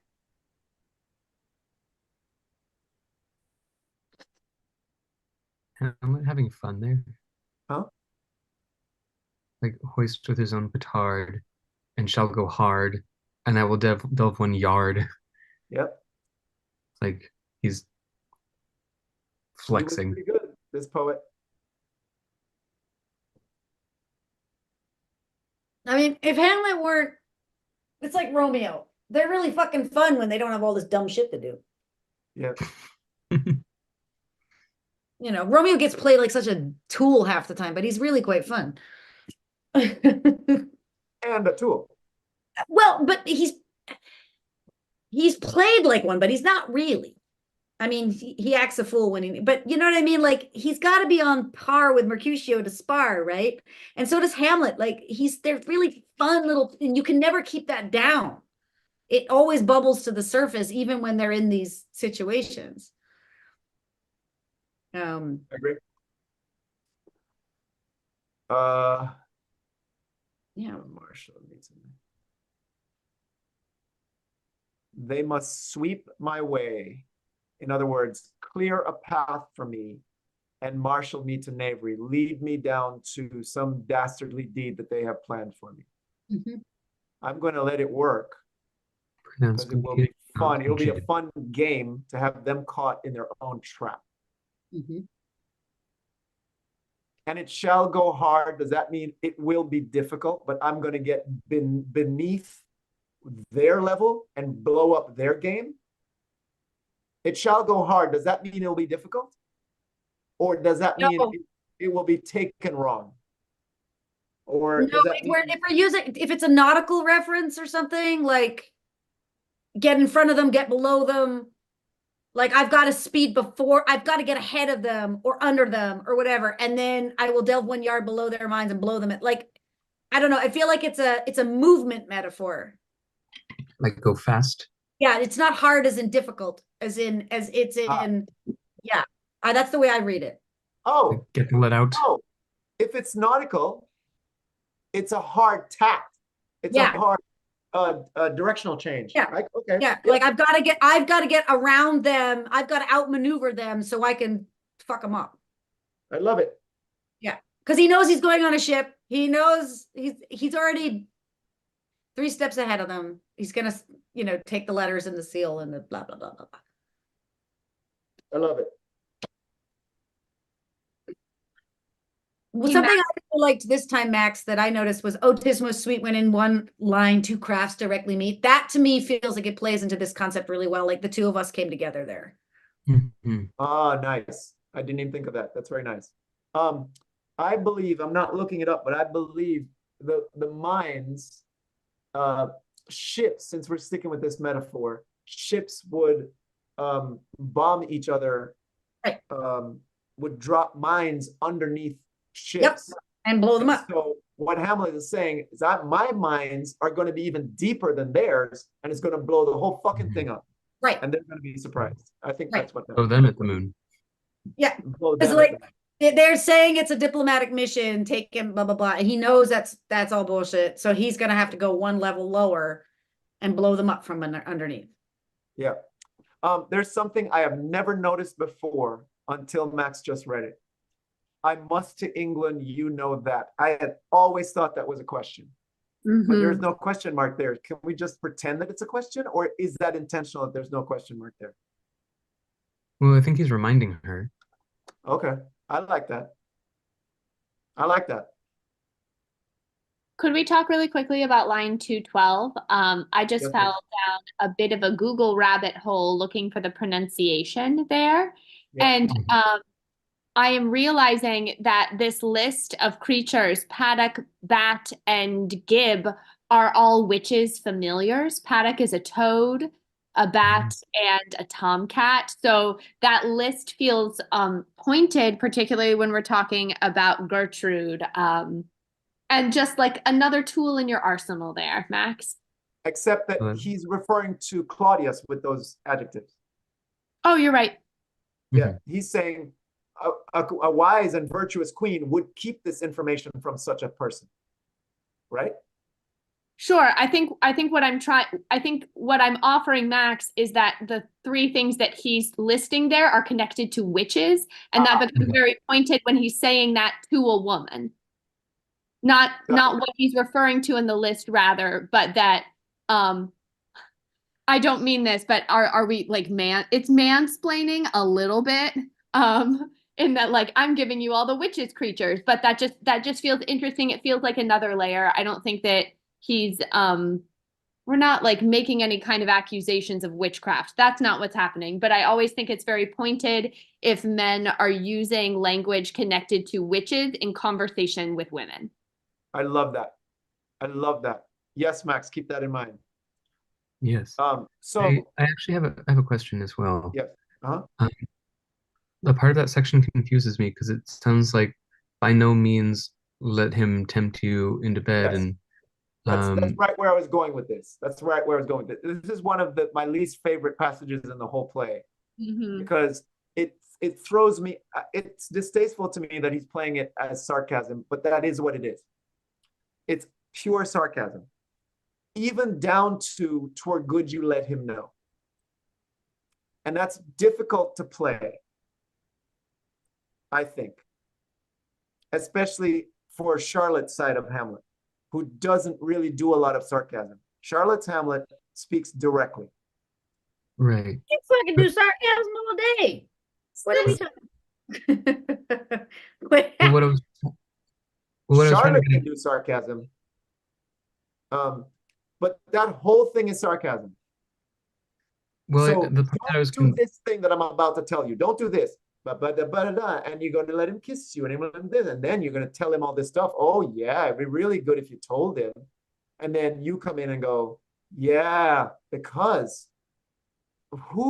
Obviously a queen would never do that, right? It's a very difficult passage and I don't like it, but it's here and we're going to play the fuck out of it. Your thoughts on it? What I was actually trying to say was in the second part of that when he's like, make you ravel all this matter out that I essentially am not in madness. That's like, don't tell him that I'm not actually crazy. Correct. But then that ends with, "'Twere good you let him know." Correct. Which is what confuses me. That sentence right there is what throws me off. But it's all sarcasm. So what Hamlet is saying is, don't do this thing. All right, now let me describe the thing. Tell him that I'm not really mad and I'm only pretending to be mad. It was really good. It would be good if you told him that. So after the don't do this, everything else is one idea. Okay. And then it gets even more confusing when you come in and you say, who but a really wise and virtuous queen would keep such information from an asshole like that? Which seems like double sarcasm to me. I don't see it as sarcasm. I think it's paint the sin even deeper. Make it disgusting. Make it obscene. Make her see how awful and wrong it is. And bonus, let him know I'm not mad. I think thinking of it as sarcasm weakens the argument. Make her see it's wrong yet again. And like it's so the imagery is so foul.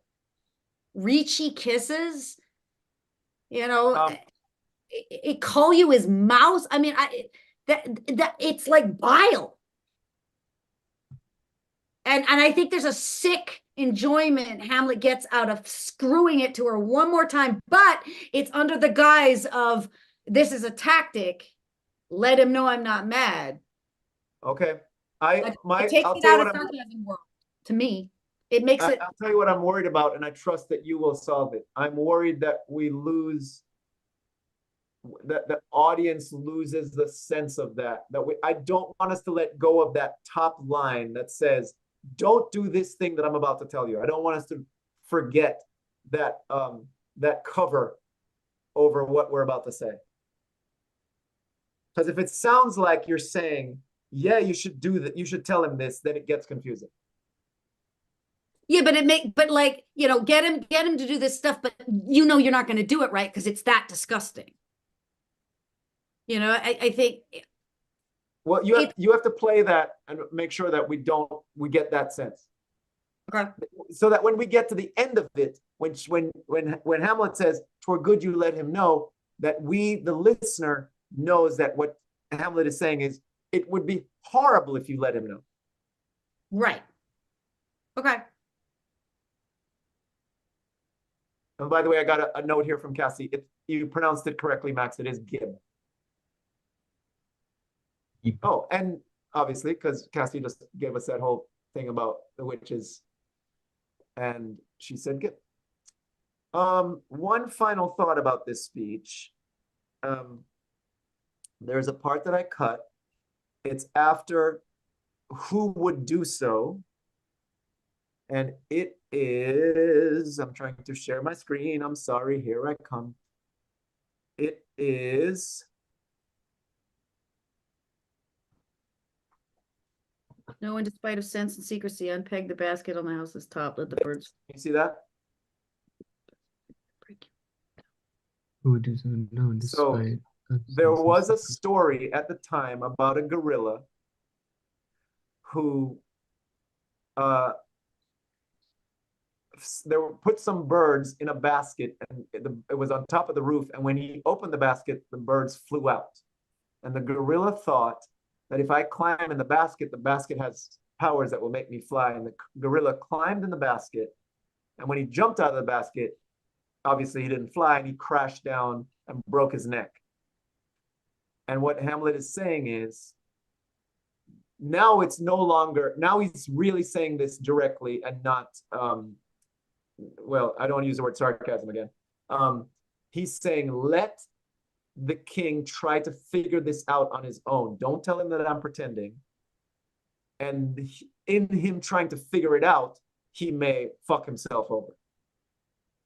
Cassie, am I saying all of that right? Are you familiar with this story? I'm not. And I think I've cut it because even though we can make sense of it, no one will know what we're talking about because it was a story of those times. Also, it's way more fun and acted to who would do so, be thou assured if words be made of breath. Thank you. Thank you. I'm a big fan of like ask the question and then most of the time you don't get an answer, but this time we do, and that's very satisfying. And oh, by the way, in this case, who would do so? Would that be considered a rhetorical question? There's no such thing. But no. Okay, could it be a sarcastic question? It can be played in many different ways, just never rhetorical. So question is a gift. Shakespeare gives us the gift of questions. We must honor those gifts. Never rhetorical. You mean a GIF? Sorry. Yes, GIF. So are we okay with cutting this? Yes. Okay. Cutting the thing that was never there? Yes. Yeah. Well, I just wanted to discuss it. It's yeah. I wanted us to geek out over it. I'm done. You want to stop or you want to run? You want to run from all the way back or you want to stop? What do y'all want to do? I kind of want to like apply all the things we talked about. You want to go all the way back to I, me, what act that roars so loud? 61? I think that would be fun. What do you think, Charlotte? This time, I'm not going to look at the script. I'm just going to listen. Let's do it. Charlotte, you okay with that? Cassie, you okay with that? Yep, trying to find the line. Give it to me one more time. 61. I, me, what act? Got and it. Then we can ring the bell and summon the Lord, Nathan. I mean, what act that roars so loud and thunders in the index? Look here upon this picture and on this, the counterfeit presentment of two brothers. See what grace was seated on this brow, Hyperion's curls, the front of Jove himself. An eye like Mars to threaten or command, a station like the herald Mercury, new lighted on a heaven-kissing hill. A combination and a form indeed, where every god did seem to set his seal. To give the world assurance of a man, this was your husband. You know what follows. Here is your husband, like a mildewed ear blasting his wholesome brother. A few eyes? Could you on this fair mountain leave to feed and batten on this moor? Ha! Have you eyes? You cannot call it love. For at your age, the heyday in the blood is tame. It's humble and waits upon the judgment. And what judgment would step from this to this? Sure, you have sense. Else could you not have motion. But sure, that sense is apoplexed, for madness would not err, nor sense to ecstasy was ne'er so thralled, but it reserved some quantity of choice to serve in such a difference. What devil was it that thus hath cozened you at hoodman blind? Eyes without feeling, feeling without sight, ears without hands or eyes, smelling sans all, or but a sickly part of one true sense could not so mope. Oh, shame, where is thy blush? Please, hell. If thou canst mutiny in matron's bones, to flaming youth let virtue be as wax, and melt in her own fire. Proclaim no shame when the compulsive ardor gives the charge, since frost itself as actively doth burn, and reason panders will. Oh, Hamlet, speak no more. Thou turn'st my eyes into my very soul, and there I see such black and grained spots as will not leave their tinct. Nay, but to live in the rank sweat of an enseamed bed, stewed in corruption, honeying and making love over the nasty sty. Oh, speak to me no more.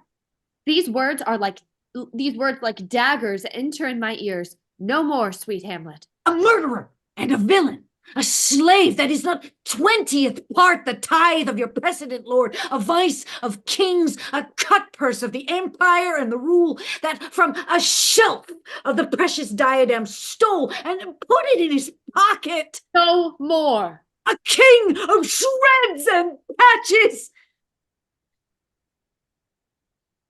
Save me, and hurl me with your wings, O heavenly guards. What would your gracious figure? Alas, he's mad.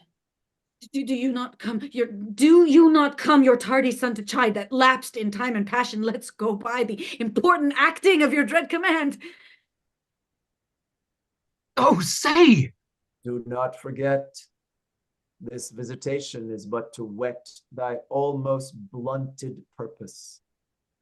But look, amazement on thy mother sits. Oh, step between her and her fighting soul. Conceit in weakest bodies, strongest works. Speak to her, Hamlet. How is it with you, lady? Alas, how is't with you, that you do bend your eye on vacancy, and with the corporal air do hold discourse?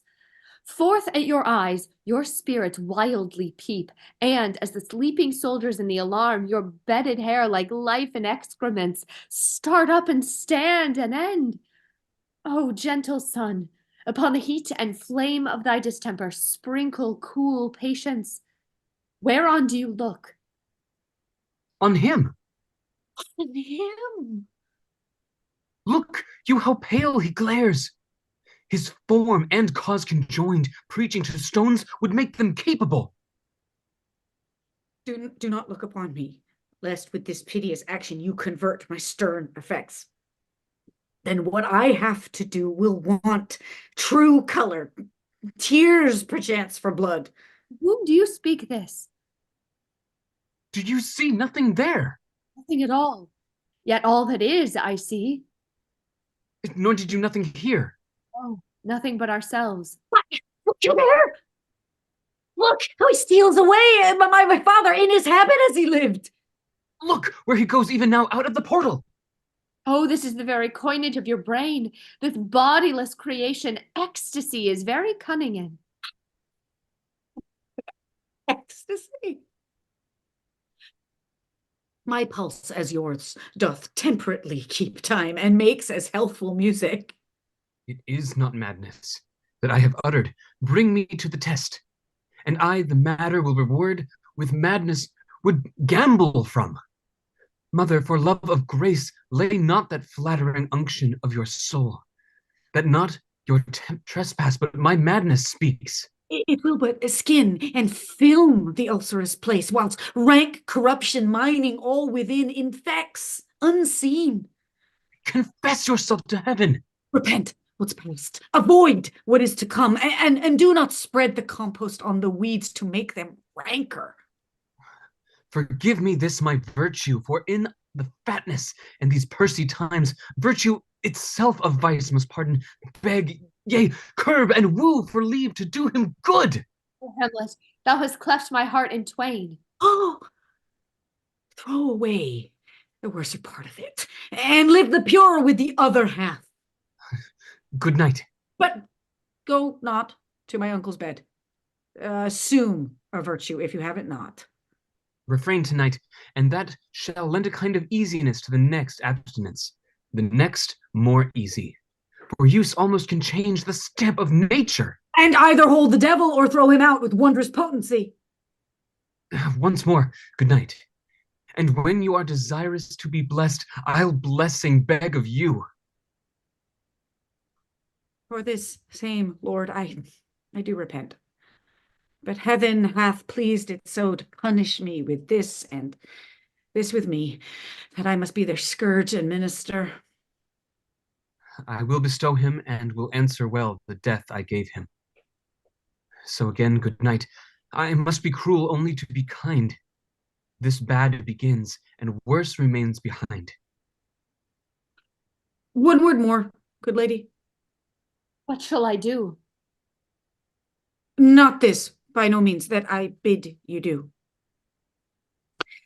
Let the bloat king tempt you again to bed, pinch wanton on your cheek, call you his mouse, and let him, for a pair of reachy kisses or paddling in your neck with his damned fingers, make you to ravel all this matter out. That I essentially am not in madness, but mad in craft. 'Twere good you let him know. For who that's but a queen, fair, sober, wise, would from a paddock, from a bat, a gib, such dear concernings hide? Who would do so? Be thou assured, if words be made of breath, and breath of life, I have no life to breathe what thou hast said to me. I must to England. You know that. Alack, I had forgot. 'Tis so concluded on. There's letters sealed. And my 2 schoolfellows, whom I will trust as I will adders fanged, they bear the mandate. They must sweep my way and marshal me to knavery.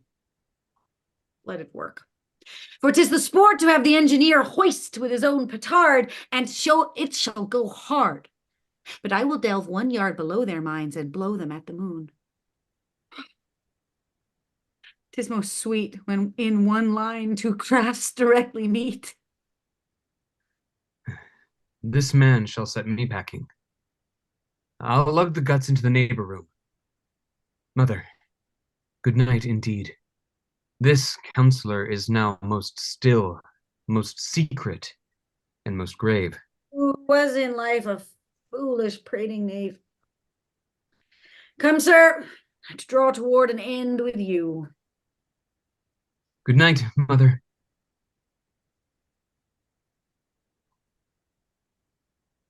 Woo woo. Okay, I'm gonna stop talking because it's after 10. Hey guys, That great was session. so awesome. Yeah. This It's- Nathan, I got to tell you, man, I don't know where you found this Shakespeare dude, but he's pretty good. Well, and it's very it's very cool to listen from a very different as you guys are taking a very different approach with the text. It's just another fascinating conversation to be kind of witness to. So it just makes the play kind of come alive in a very different way than it would under normal circumstances, and it's still a very interesting play to dive into. But just to hear the back and forth and all the discussion of what each Hamlet is thinking or doing, or how they're interrelating, yeah, it's great, good stuff. Boy. Cool. Well, Cassie, hope you're feeling better. No need to Yeah. come on camera, but hope you're feeling better. Glad to speak some verse with all of you beautiful people. Thank you for your help and your research and your And insights. Max, I hope your tomorrow is much better than your today. Oh, thank you. And let's see, your Gertrude will be back next week. It is very possible I'm not going to be able to be on the call next week, but you guys know what you're doing. You don't really need me to be here to do the work you're doing, so it works out perfectly. And you give me host capabilities, right? I will, yeah, I'll look into like how I can kind of set that up before the meeting. So that you can, Or you or won't I at know all, possibly.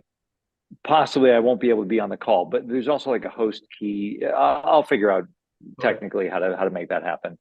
But yeah, I think that's it. So hope you guys all have a great week. Okay. Thanks, y'all.